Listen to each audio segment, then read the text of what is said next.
আসসালামু আলাইকুম। শুভ সকাল। সকালের মিষ্টি রোদ পড়ছে বারান্দায়। আজকে আমি আমার বারান্দার পেঁপে গাছটা আপনাদের দেখাবো।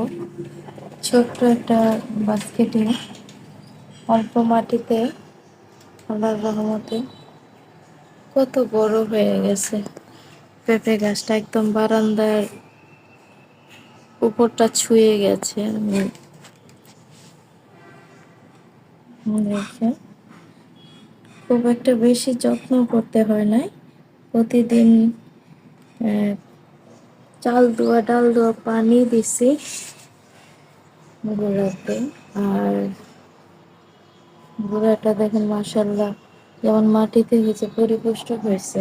আর নিচ থেকে আল্লাহর রহমতে একদম নিচ থেকে পেঁপে ধরছে।